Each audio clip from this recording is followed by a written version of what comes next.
یا والد کے ساتھ جس طریقے سے وہ بالکل ایک اٹیچ ہو کے بیٹھ کے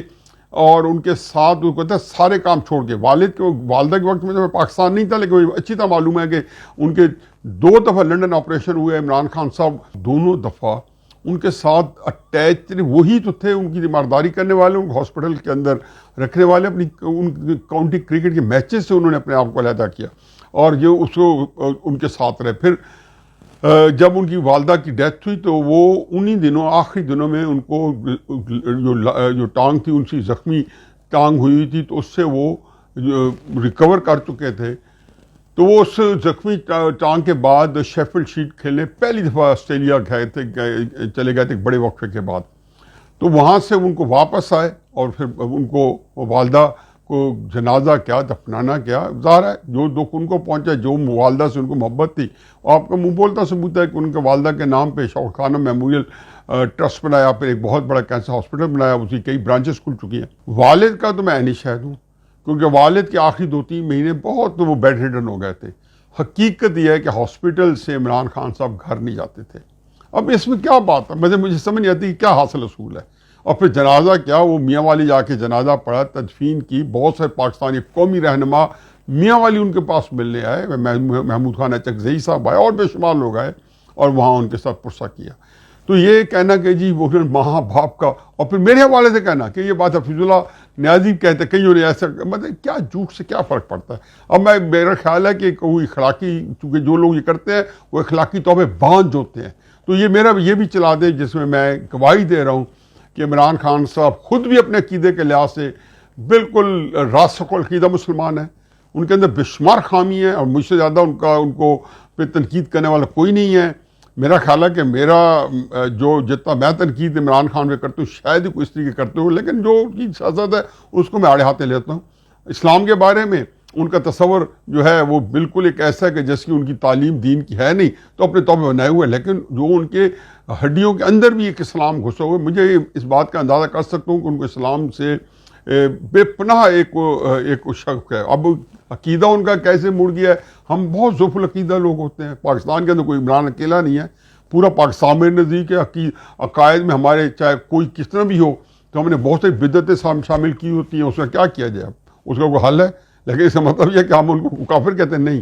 ہم یہی کہتے ہیں کہ یار یہ بندہ جاہل ہے، اس کو اس بات کا پتہ نہیں، اس لیے پریکٹس کر رہا ہے۔ دوسرا میرا ڈسکلیمر ہے، اس کے کئی دفعہ کہہ چکا، عمران خان صاحب کے والد صاحب جو میرے چچا ہیں، ان کے بارے میں جی کہ ان کو کبھی آتا ہے جی کہ 1969 میں یحییٰ خان نے جو 313 افسر کرپشن پہ نکالے تھے ان میں نکالا گیا۔ کبھی آتا ہے جی بھٹو صاحب نے جو 1300 افسر نکالے تھے 1972 یا 73 میں 1972 میں نکالے تھے، ان میں ان کو نکالا گیا تھا۔ میرا خیال ہے کہ کہتے ہیں نا کہ جہالت بھی ایک نعمت غیر مترقبہ ہے، انسان کو اللہ تعالیٰ جاہل بنا دے تو یہ اس کے لیے کئی دفعہ نعمت ہوتی ہے کہ وہ کئی باتیں ایسی کر جاتا ہے کہ اسے یہ پتہ نہیں ہوتا کہ اس کو اس کا کتنا ہزیمت اٹھانی پڑے گی۔ اب پہلی بات یہ ہے کہ میرے جو دادا جان تھے، جو عمران خان صاحب کے بھی دادا جان ہیں، ان کے والد صاحب جو تھے، 1892 میں کنگ ایڈورڈ میڈیکل کالج سے انہوں نے گریجویشن کیا۔ کتنے لوگ ڈاکٹر ہوں گے؟ میرا خیال ہے جس سال انہوں نے کیا تھا تو گوگل کرتے ہیں تو ڈاکٹر محمد عظیم خان جو تھے وہ 12 یا 13 اسٹوڈنٹ سے پوری کلاس کے اندر، اتنے ہوتے تھے، 10 11 12 10 11 12، اس سے زیادہ ڈاکٹر ہوتے نہیں تھے، اور ان میں سے مسلمان شاید چوتھے 5ویں سال ایک آدھ آتا تھا جب سے یہ کنگ ایڈورڈ میڈیکل کالج کھلا تب سے۔ اب انہوں نے ظاہر ہے کہ خود جب پڑھے لکھے تھے اور اس زمانے میں پڑھ گئے تو ان کے بچے کیسے نہیں پڑھیں گے، اور بہت ماشاءاللہ بہت بڑی ان کی اپنی لینڈ ہولڈنگ تھی ہمارے دادا جان کی، اور آسودہ حال تھے۔ چنانچہ عمران خان صاحب کے والد جو ہیں وہ 1944 یا 45 کے اندر امپیریل کالج لنڈن سے، یہاں سے انجینئرنگ کی، مغل پورہ انجینئرنگ کالج لاہور سے، جو آج کل university of engineering and technology Lahore ہے، UET لاہور، وہاں سے انجینئرنگ کی، سول انجینئرنگ کی، اور اس کے بعد امپیریل کالج لنڈن سے ماسٹر لکھ کر کے اس زمانے میں، اور پھر آ کے ظاہر ہے کہ یہاں سے کوئی جاب تھی ان کے پاس، جو بھی اس وقت PWD ڈپارٹمنٹ بعد میں بنا، پاکستان بننے کے بعد جو وقت اور اس طرح کا تھا تو اس میں اس کو کنٹینیو کیا۔ 1961 میں جب وہ SC کی پوسٹ پہ تھے اور ابھی وہ چیف انجینئر ہونے والے تھے کہ انہیں چھوڑ دی، پاکستان میں پہلی کنسلٹنگ کمپنی کھولی، پہلی، یہ نیسما پاکستان کی جو کنسلٹنگ کمپنی ہے، یہ 72 یا 73 میں کھلی ہے۔ اس کے بعد انہوں نے پہلا ان کو یہ اعزاز حاصل ہے کہ پاکستان میں پہلی انجینئرنگ کنسلٹنگ کمپنی بنائی، اور اس کے بعد ان کو بہت اس کنسلٹنگ کمپنی جو اکلوتی تھی تو پوری اس کو پاکستان سے باہر بھی اکنالج کیا گیا، اور یونائٹڈ نیشنز کے کام مل رہے تھے، جو UNDP کے یونائٹڈ نیشن ڈیولپمنٹ پروگرامز کے جتنے آ رہے تھے، پاکستان کی ڈیولپمنٹ ہو رہی تھی، اس کے اندر ان کی کمپنی ہی کنسلٹنٹ کے طور پہ ہائر کی جاتی تھی۔ لیکن بات یہ ہے کہ اس لیے میں کہہ رہا ہوں کہ یہ سوشل میڈیا لوگوں کو اتنا گمراہ کر رہا ہے، اور اب جس کو یہ باتیں نہیں پسند رہا، وہ عمران خان صاحب کی ہر بات کیڑے نکالنا چاہتے ہیں، وہ اس کے بارے میں بھی کہیں گے۔ کیا فرق ہے؟ ان کو اندازہ نہیں کہ وہ کس کریکٹر کے آدمی تھے۔ اور جو لوگ جو بڑے بڑے لیڈر ایسی بات کرتے ہیں تو مجھے ان کے بارے میں یہی کہنا ہے کہ شاید ان کو لگتا ہے یہ کہ ہر بندہ کرپٹ ہی ہوگا جو یہ کہتے ہیں۔ ان کو یہ سمجھ نہیں آتی کہ دنیا کے اندر ایک وقت تھا کہ جہاں پہ یہ اس چیز کا کسی کو پتہ ہی نہیں تھا، یعنی 40s 50s میں کسی کو کرپشن کا پتہ ہی نہیں تھا، لیکن یہاں اور وہ 61 کے اندر انہوں نے نوکری سے علیحدگی کر کے اور اپنا کاروبار استوار کیا۔ اور میرا خیال ہے کہ میں اب کچھ اور بتانے کی ضرورت نہیں ہے کہ وہ اس کاروبار کے اندر فوراً ہی جو اکلوتے کمپنی کے مالک تھے، کوئی پارٹنر نہیں تھا اس وقت، کوئی 10-12 سال وہ اکلوتے مالک رہے۔ پھر اس کے بعد جب اس کو بہت پھیلایا تو کئی 2-3 دوست اس کے پارٹنر بن گئے، ریپبلک انجینئرنگ کنسلٹنٹس کے نام پہ یہ کمپنی فارم کی گئی۔ آپ گوگل کر لیں کہ کب فارم کی گئی، اور بڑا نام پیدا کیا اس نے۔ 1985 یا 84 میں اس کمپنی سے وہ علیحدہ ہو گیا، تو اس میں کون سی بات ہے؟ لیکن یہ سہولت نہیں ہے، سہولت یہ ہے کہ جو کچھ لوگ چاہ رہے ہیں وہ چاہتے ہیں اسی کے مطابق جو ہے کوئی انفارمیشن ہو اور یہ چسکی لیا جائے اور جھوٹ بولا جائے، بہتان جھوٹ۔ لیکن اس میں کسی کو بلیم نہیں کرتا ہوں، عمران خان صاحب نے خود ہی یہ چیز شروع کی ہے، اس لیے لوگ فنش کر رہے ہیں۔ عمران خان صاحب نے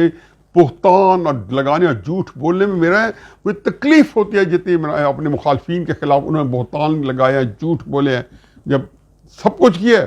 تو اب وہ کہتے ہیں نا کہ جب آپ نے یہ خود کام کیا تو آپ کے خلاف وہی کام استعمال ہو رہا ہے۔ چنانچہ اس سے دیکھیں کہ عمران خان صاحب کو کہ آپ خود انداز لگائیں، میرا نہیں خیال اب عمران خان صاحب کو کم از کم شکایت کرنی چاہیے،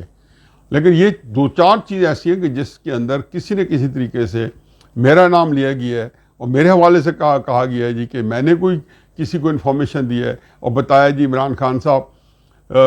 والدین کے جنازے میں نہیں گئے۔ تو آج میں گواہی دے رہا ہوں کہ عمران خان صاحب نے جنازہ چھوڑے، انہوں نے بہت ہی خدمت کی اپنے ماں اور باپ کی بیماری کے دنوں میں۔ اب ذرا اس کو تھوڑا سا میرا خیال ہے موضوع جو ہمارے 2 موضوع ہیں، ایک جو چھوٹا سا ہے وہ ہے عمران خان صاحب کی آج کے روزانہ کی بنیاد پہ یا ہر دوسرے دن ایک تقریر ہوتی ہے یا بین الاقوامی میڈیا کو ایک انٹرویو دے رہے ہیں۔ اچھا، میں کہتا ہوں کہ یہ ان کی بدقسمتی ہے، ان کی تکلیف ہے کہ عمران خان صاحب جو ہے روزانہ کی بنیاد پہ کن چیزوں پہ وضاحت دے رہے ہیں؟ توشہ خانہ، القادر ٹرسٹ اور سائفر مراسلے کے اوپر۔ پہلی بات یہ سمجھے کہ جو بندہ روزانہ ہی اس کی وضاحتیں دے رہا ہے اور اس وضاحتوں سے پہلے وہ پھر اتنا سارا پیکج بہتانوں کا نواز شریف زرداری سب پہ لگاتا ہے، پھر اس کے بعد انہوں نے ایک جو ہے نا الکیمیا کا ایک نسخہ بنایا ہوا ہے، وہ سمجھتا ہے کہ پیکج بنایا ہوا ہے کہ پہلے میں لوگوں کو ان کے خلاف جو اور اکساؤں بتاؤں کہ بڑے گندے لوگ ہیں اور پھر اپنا مال۔ حقیقت یہ ہے کہ میں جب ان کے چہرے کو دیکھتا ہوں تو وہ عمران خان جو جھوٹ جو ہے، غلط بیانی جو ہے، بہتان جو ہے انتہائی اعتماد سے لگاتے ہیں۔ پہلی دفعہ میں نے دیکھا کہ ان 3 مدوں کے اندر نہ ان کے پاس الفاظ ہیں، نہ ان کے چہرہ جو باڈی لینگویج جو ان کے تاثرات ہیں اس کا ساتھ دیتے ہیں، اور گول مول کر کے باہر نکلتے ہیں۔ کبھی القادر ٹرسٹ کے اوپر میں نے تو کئی دفعہ کہا، میں نے تو کئی اینگلوں سے کہا، میں نے کہا القادر ٹرسٹ کے اندر عمران خان صاحب کی جگہ ویریبلز چینج کر لیں، ویریبل جو ہے نا نواز شریف اور کلثوم نواز صاحبہ کو ڈال دیں کہ انہوں نے ایک القادر ٹرسٹ بنایا، اور ریاض ملک صاحب نے یہ پیسہ جو ہے نواز شریف صاحب کو ان کی بیگم کلثوم نواز صاحبہ کے القادر ٹرسٹ کو دیا۔ عمران خان صاحب پھر آپ کیا کہتے ہیں؟ آپ اس سے اندازہ لگائیں کہ آپ، اور یقین جانو کہ آپ دیکھا کریں آدھا لفظ بولتے ہیں پھر آگے ٹپ جاتے ہیں، کیونکہ ان کے پاس سمجھ نہیں آتی، کو کہتے ہیں کسی طریقے سے بھائی جن کو آپ یہ کہہ رہے ہیں انہوں نے ذہنی طور پہ ان کے ذہنوں کے اندر وہ لگے ہیں، ایک وہ جو کہنا چاہیے کلیمپس لگ گئے ہیں، وہ تو آپ کی بنوان بات مان لیتے ہیں، لیکن اپنے اندر چونکہ خود وہ کنونس نہیں ہے، خود روزانہ کی بنیاد پہ نہ وہ سائفر پہ کنونس ہے، انہیں پتہ ہے انہیں جھوٹ بولا ہے، القادر ٹرسٹ کو پتہ ہے کہ انہوں نے کرپشن کیا ہے۔ توشہ خانہ میں آپ پہ کوئی ایک الزام ہے عمران خان صاحب پہ؟ عمران خان سے یہ الزام ہے کہ جی اس کی ایویلیوشن کم ہوئی ہے، عمران خان پہ یہ الزام ہے کہ تحفہ پہلے بیچا گیا ہے اور قیمت بعد میں جمع کرائی گئی ہے. عمران خان پہ یہ الزام ہے کہ الیکشن کمیشن کے اندر توشہ خانہ کیس کی ریٹرن نہیں, ابھی تو اس وجہ سے شروع ہے نا کہ انہوں نے ڈکلیئر نہیں کیا, تو بار بار کہتے ہیں میں نے ایف بی آئی میں ڈکلیئر کیا. ایف بی آئی میں کب ڈکلیئر کیا؟ جب پتہ چل گیا کہ کیس بننے لگا, تو ایف بی آئی میں چونکہ ریٹرن جاتی ہیں سال کے بعد اور بعد میں جاتی ہیں, اس کے بعد انہوں نے فوراً کر دیا ڈکلیئر وہاں پہ, کیونکہ پیچھے سے وہ آ رہا تھا. اب اس کو بہانہ بناتے ہیں میں نے ایف بی آر کے اندر اپنے ریٹرنز کے اندر ڈکلیئر کر دیا, اس کے اندر جعلی رسید ہے. اس کے اندر پھر جو نیا الزام آیا کہ وہ دبئی کے اندر جو ہے وہ تقریباً 2 ملین یا 2.5 ملین کے اندر ڈالر کے اندر بیچا گیا, پھر وہ ڈالر پاکستان آئے یا نہیں آئے, یہ ساری وہ باتیں ہیں. اور پھر انہوں نے جس اسلام آباد کی دکان کا جھوٹ بولا کہ فلان جگہ 5 کروڑ روپے کا بیچا ہے, وہ دکان کا مالک کہتا ہے 2-3 سال میں دکان بند ہے. وہاں پہ پہلے بتایا گیا تھا کہ دکان کی حالت ہی نہیں ہے کہ وہ 2-3 کروڑ روپے کی کوئی 5 کروڑ روپے کا سودا کرتے. تو پھر کبھی کہتے ہیں جی میں نے 50% کر دیا. عمران خان صرف یہ بتا دیں کہ انہوں نے یہ گھڑی جو ہے یہ 50% کر کے دی ہے. کتنی دفعہ آپ لوگوں نے سنا ہوگا کہ انہوں نے کہا جی میں نے یہ پہلے 20% سے توشہ خانہ کا تحفہ خریدتے تھے, ہم نے 50% کر دی. میرا تو ایک کیس یہ بھی ہے, یہ بھی ان کے اوپر کیس ہے کہ دسمبر میں 50% کر کے 2018 میں توشہ خانہ کے, اور مارچ 2019 میں 3 مہینے بعد جب گھڑی لے رہے ہیں تو یہ پیسے جمع کرا رہے ہیں 20%. یعنی کہ اپنے قانون کی خود دھجی اڑا دی, اور پھر آپ ڈٹائی سے کہتے ہیں میں نے 50% قانون کیا, لیکن یہ نہیں کہتے کہ توشہ خانہ کو میں نے کتنے کر لیا. مطلب دیکھیں یہ وہ ساری باتیں ہیں کہ آنکھوں میں دھول جھونکنا کا محاورہ, جو آنکھوں میں دھول جھونکنے کے لیے. تو ایسی باتیں جو یقین کیا کرتے ہیں ان لوگوں کے آگے جو کہ ویسے ہی آپ کے اندر آگے آپ کے آگے مغلوب ہوئے ہیں, ان کے ذہنوں کے اوپر آپ کا پورا غلبہ ہے, تو کرنے کی ضرورت ہی نہیں ہے. لیکن وجہ کیوں کرتے ہیں بار بار کہ خود کنوینس نہیں ہے. جو مجھے طریقے صاحب والے بتاتے ہیں, بڑی لیڈرشپ بتاتے ہیں, کہتے ہیں حقیقت ہے. جب یہ کیسے آئے تھے وہ کہتے ہیں جی ہم جو ایک لے کے پھر رہے تھے نا, ہمارا جو برانڈ تھا, اور یہ کہ جی یہ کرپٹ ہے اور ہم نہیں ہیں, یہ برانڈ ہمارا بڑا متاثر ہوا ہے. میں تو کہہ رہا تھا وہ بھی اس کے بارے میں بھی آپ بہتان زیادہ لگاتے تھے, لیکن اللہ کا کرنا یہ ہو کہ آپ کے اوپر اوپن اینڈ شٹ کیسز آ گئے. اور سائفر کا معاملہ تو چونکہ ایک عجیب و غریب ٹرن لے چکا ہے, اور اعظم خان کے گواہی کے بعد میرا نہیں خیال وہاں سے نکل سکتے ہیں. تو یہ 3 کیسز میں میرا خیال ہے کہ اور بھی کئی کیسز ان سے بچے نکلیں گے انہی 3 کیسز کی اندر سے. لیکن سب سے امپورٹنٹ موضوع جو ہے وہ ہے کہ وزیر اعظم اسحاق ڈار صاحب, پہلی بات تو یہ ہے کہ مجھے حقیقت ہے کہ تکلیف ہوئی ہے. اسحاق ڈار صاحب ہمارے دوست ہیں, اور میرے لیے تو بڑا اچھا کہ اللہ تعالیٰ ان کو اس سے بڑی پوزیشن دے دے. جو ان کی حیثیت ہے کہ مسلم نون کے ایک بڑے نمایاں رہنما ہیں, اور ان کے اوپر جو سختیت اس وجہ سے تھی کہ نواز شریف صاحب کے بڑے قریب 3 ساتھی تھے. تو آیا وہ آئین کی وہ شرائط پوری کرتے ہیں کہ ایک نگران وزیر اعظم جو ہے وہ نیوٹرل ہوگا, وہ پارٹیزن نہیں ہوگا. خود ہی دیکھ لیں. اب میں آپ کو بتاؤں یہ ہوا کیا ہے. لیکن اس میں جو کچھ بھی ہوا ہے, یہ نام لانا یا اس کو عام کرنا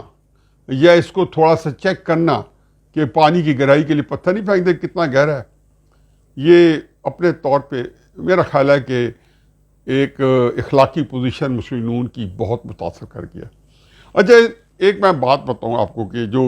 یہ سارا چیزیں کیوں ہو رہی ہیں. 12 اگست کو یہ حکومت جو ہے اپنے پورا ٹائم پورا کر کے گزر جائے گی. ہو سکتا ہے ان کی خواہش یہ بھی ہو کہ ان کو ٹائم زیادہ ملے, لیکن وہ ٹائم زیادہ لینے کے لیے ان کے پاس کوئی طریقہ کار موجود نہیں ہے, کیونکہ 16 سپٹمبر تک یہاں پہ چیف جسٹس عمر عطا بندیال صاحب بیٹھے ہیں. تو آج یہ کچھ بھی کرتے وہ ان کو نلیفائی کر کے ان کو گھر بھیج دیتے ہیں. تو انہوں نے سوچا کہ کیوں نہ کریڈٹ لیا جائے. میں ابھی بھی سمجھتا ہوں کہ ہو سکتا ہے ان کی نیت ہی ہو. چنانچہ انہوں نے کہا جی کہ ہم اپنی مدت پوری کرنے پر گھر چلے جائیں گے.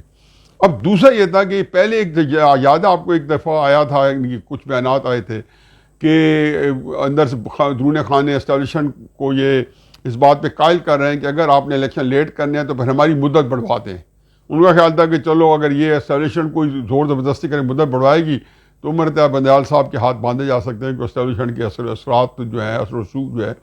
کچھ بھی کر لیں عمر عطا بندیال صاحب اس سے نکل نہیں سکتے. وہ اتنے تک تو نکلتا ہے جتنے تک وہ تھوڑا سا نرم رویہ رکھتے ہیں. جس دن وہ اپنی چھڑی اٹھا لیتے ہیں تو پھر کوئی بندہ بھی ہو ان کے سامنے ہل نہیں سکتے. پاکستان کی تاریخ ہے. تو میرا نہیں خیال کہ ہمارے جو آج یا کل جو آنے والا کل ہے اس میں ہم مختلف چیزیں دیکھیں گے. یہ ایک رول ہے جو ادا کر رہے ہیں. اتحادی حکومت کا یہ خیال تھا کہ اگر یہ بڑھا ہی رہے ہیں تو یہ پھر کسی نگران کے پاس 4-5-6 مہینے نہیں ہونے چاہیے، ان میں سے 3 مہینے ہمارے پاس ہونے چاہیے، 4 مہینے، اور پھر اس کے بعد الیکشن ہو جائے. چلو نہ ہو سکا، اس کی وجہ پھر بتا رہا ہوں کہ عمرتاب بنجال صاحب کو چیف جسٹس کی ہونے کی وجہ سے، اور اس لیے میں ان کو زیادہ نیک نیتی کے نمبر نہیں دیتا ہوں کہ سیاستدانوں کے بہرحال ایک انویسٹ انٹرسٹ ہوتے ہیں، سیاست ہوتی ہے، اس کے اندر وہ حالات اپنے موافق بنانے کی حتی الامکان حتی المقدور کوشش کرتے ہیں. اب تانگا مت بجانگا مت، جب پتہ چل گیا کہ جی ہم نے 12 اگست سے پہلے ہم نے جانا ہے، تو 2 ہی چوائسیز ہیں. اسمبلی 4-5 دن پہلے ڈیزالو کر کے جو 8 اپریل کو شاید کر دی جائے، تو الیکشن جو ہے 8 نومبر تک کھینچ لیے جائیں، 3 مہینے. لیکن اس کے ساتھ جو لفظ تھی کہ یہ نگران حکومت 8 اپریل کے بعد یا 9 اپریل کے بعد انسٹال ہو جائے گی، اور وہ اگلے اس پیریڈ کے لیے جب تک الیکشن ہی نہیں ہوتے وہ اقتدار میں رہے گی. پنجاب میں آپ نے دیکھا ہے پچھلے 5-6 مہینے سے نگران حکومت ہے، اور ابھی لامتناہی سلسلے تک چل رہی ہے کہ نگران حکومت، کیونکہ اب وہ الیکشن جب تک نہیں ہوں گے تو نگران حکومت ہی حکومت چلائے گی پنجاب کے نظم و نسق. یہی حال مرکز میں ہونے کو ہے. اب جو اتحادی حکومت ہے جس میں پیپلز پارٹی ہے، جس کے اندر پی ڈی ایم ہے، جس کے اندر اے این پی ہے، یہ کسی صورت نہیں چاہتے،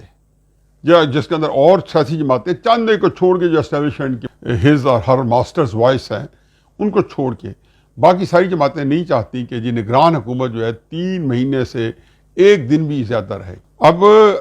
اگلا مرحلہ یہ تھا کہ جی کوئی ایسا بندہ جب وہ بناتے ہیں، کوئی ٹیکنوکریٹ، کوئی جج بناتے ہیں، کوئی بیوروکریٹ بناتے ہیں، ماضی کا تجربہ یہ ہے کہ جی وہ اسٹیبلشمنٹ کے اشاروں پہ ناچتا ہے، اور یہ ساری حکومتیں ریڈنڈنٹ ہو جاتی ہیں. 2018 کا الیکشن اب دیکھا نہیں ہے کہ کس طریقے سے آر ٹی ایس بیٹھا ہے. استحکام پاکستان پارٹی نے بھی خاصا بھونچال پیدا کیا ہوا ہے. اچھا، استحکام پاکستان پارٹی میں کتنی دفعہ کہہ چکا ہوں کہ اس نے مسلم نون اور پیپلز پارٹی دونوں کو اپسیٹ کیا ہے. کوشش استحکام پاکستان پارٹی نے کی رہی ہے کہ مسلم نون اور پیپلز پارٹی دونوں کو کمفرٹ دیں اور کہیں جی ہمارا تو مسلم نون وہ ہماری اپنی پارٹی ہے، ان سے ملاقاتیں بھی کی، سب کچھ کیا، اور اس کے بعد پیپلز پارٹی کے لیے بھی انہوں نے اچھی نیک خواہشات کی. لیکن عملاً جو ہے نواز شریف صاحب ہو یا زرداری صاحب ہوں یا فضل الرحمان صاحب ہو، وہ استحکام پاکستان پارٹی کو ہمیشہ ہی ایک معاندانہ نظر سے دیکھیں گے، ایک تیکھی نظر سے دیکھیں گے. وہ کسی صورت میں یہ نہیں برداشت کریں گے کہ اس طرح کی پارٹی جو آئے، جو اسٹیبلشمنٹ جو ہے ایک ایسی پارٹی فلوٹ کرے جو ان کی موجودگی میں. اچھا، ایک اور فیکٹ بھی انکارپوریٹ کرتے جائیں، اس کو بھی اندر شامل کریں، جو میں کئی دفعہ کہہ چکا ہوں کہ یہ جو الیکشن ہے اس کے اندر کسی پارٹی نے کمال نہیں دکھانا. اس میں سیٹوں کی بندر بانٹ ہونی ہے، اور سیٹیں دینے والی اسٹیبلشمنٹ ہی کی وجہ سے ملے گی. اب جب آپ کو ساری سیٹوں کو ہر پارٹی کو تقریباً ان کے حصے جو بقدر جثہ کے ساتھ ملنے ہیں، تو مسلم نون کو بھی اگر اسی طریقے سے ملنا ہے اور پیپلز پارٹی کو بھی ملنا ہے تو، اور اس کے بعد استحکام پاکستان پارٹی کو بھی ان کو دینی ہے سیٹیں کچھ زیادہ دے دی،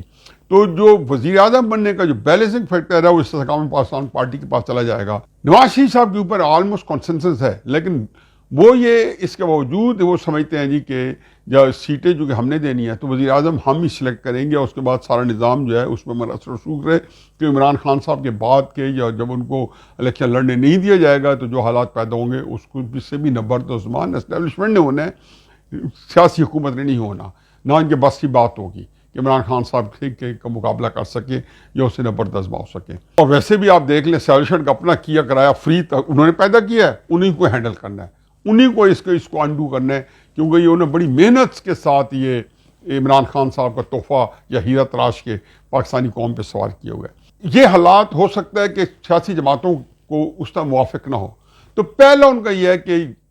الیکشن تو پورے ٹائم پہ ہو جائے تاکہ نگران حکومت جو ہے 1 دن بھی زیادہ نہ پڑے، کیونکہ جتنی کرے نگران حکومت زیادہ ہوگی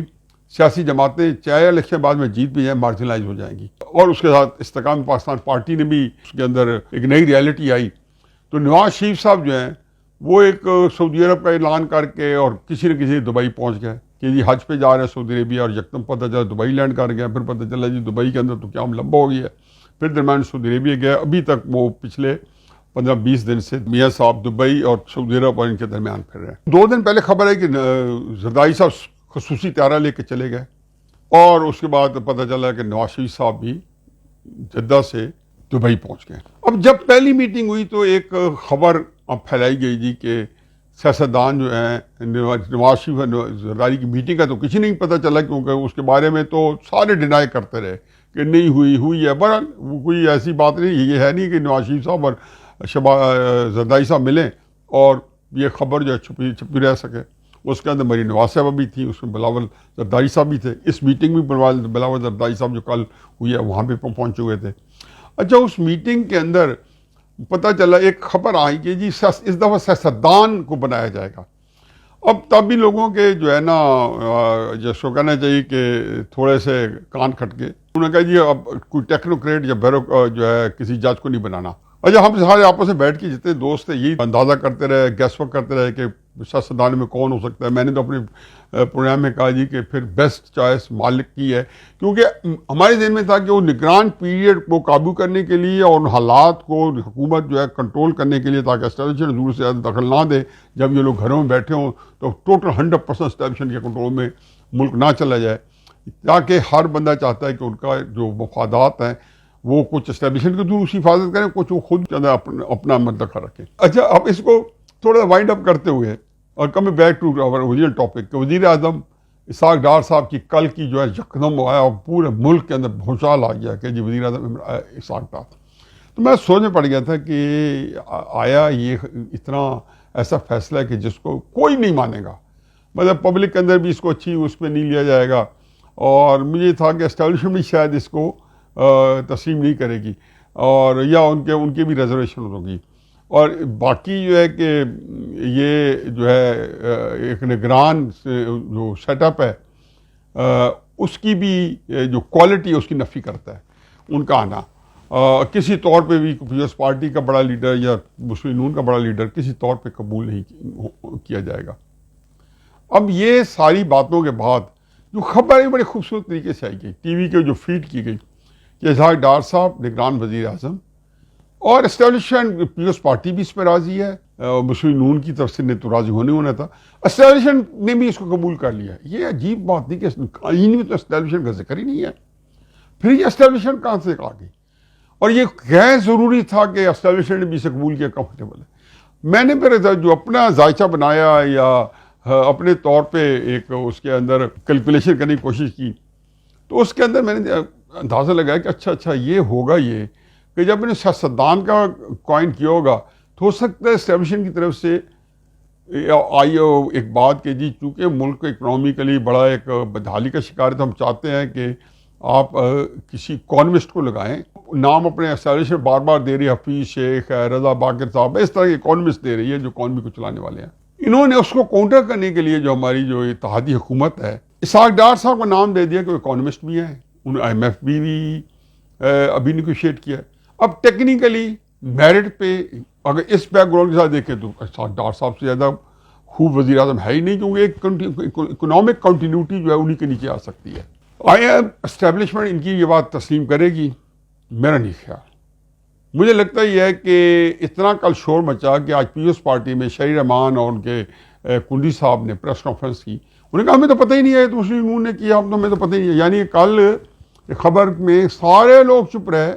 اور سارا دن ٹی وی پہ ہر جگہ آتی رہی. آج انہوں نے کہا جی ہمیں تو اس کا پتہ ہی نہیں ہے. تو لگتا یہ ہے کہ سارے اس خبر سے اب نکلیں گے بغیر کسی وجہ کے, اور باوجود ہے کہ سب کو پتہ تھا,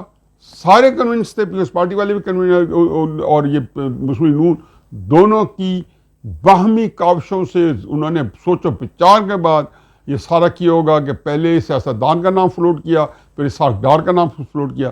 لیکن جیسے ہی ایک طوفان کھڑا ہوا یہ سارے پیچھے ہٹ گئے. مجھے نہیں لگتا کہ اسحاق ڈار صاحب وزیر اعظم بن پائیں گے. کون بنے گا؟ 2 4 5 6 دنوں میں ایک نام کوئی اور سامنے آ جائے گا, یا کم از کم اس کے اوپر